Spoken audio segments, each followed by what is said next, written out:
Hvala lepa za besedo, hvala lepa za povabilo in seveda en res prisrčen lep dobrodan Primorkam in Primorcem. Radi zahajamo v vaše kraje tudi danes, posebej zato, ker tole, kar ste pa tukaj priredili, pa resno presenečenje v smislu velike udeležbe. Hvala lepa. Sicer pa tudi jaz sem bila ta teden v Štrasburu, ne v Bruslju, ker v Štrasburu imamo plenarna zasedanja Evropskega parlamenta. Ponavadi se nam na teh plenarnih zasedanjih pridružijo najvišji evropski predstavniki, voditelji, predsedniki vlad, kot gostje tokrat ni bilo nobenega. Vsi so bili v Sloveniji. Gostil jih je predsednik vlade, gostila jih je Slovenija kot predsedujoča država v Evropski uniji. Uspehi, ki jih doživljamo kot predsedujoča država, verjemite, zelo odmevajo v Bruslju, zelo odmevajo v Evropi, o njih pa doma malce manj slišite.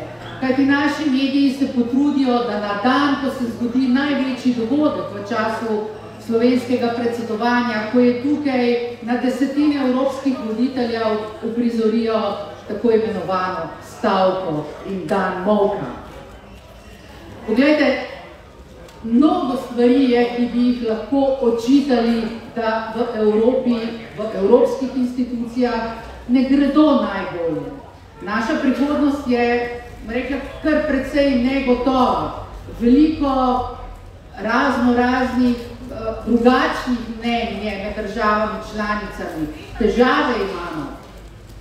Vendar kar ne bi mogli reči, oziroma kar se v Evropi ne bi zgodilo, je pa to, kar se dogaja tukaj pred tem šotorom. Evropska unija kljub vsem, kar ima težav, ne tolerira levega fašizma. In pravzaprav se jaz zahvaljujem tistim, ki so danes uprizorili ta vnaprej predviden, dirigiran šov, kajti v nadaljevanju bom imela kaj povedati mojim evropskim kolegom, ki prihajajo v Slovenijo v naslednjem tednu, da bodo pogledali, kako kaj cveti demokracija v Sloveniji. Tole bo eden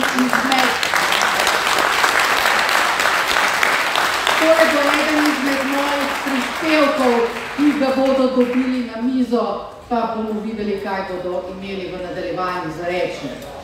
To so ljudje, ki so vodeni, ki živijo v preteklosti. Slovenska demokratska stranka pa živi za prihodnost. Živi za Slovenijo, živi za to, da nam bo vsem skupaj jutri boljše. Mi ne govorimo, mi delamo. Rezultati so nadaleč vidni, ne samo za mlade, tako kot je rekla Simona. Vsi, ki ste upokojenci, veste, kaj je bilo lani za vas narejeno. Gospodarstvo raste, brezposelnost je na zelo nizkem nivoju, skratka, vlada dela odlično.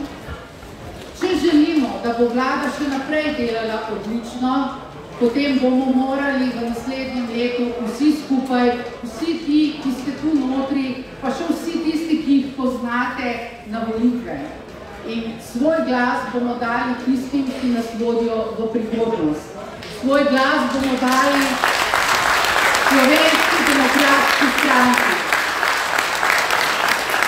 Hvala še enkrat za ta vaš obisk. V naslednjem letu bo leto naših zmag. Se veselimo.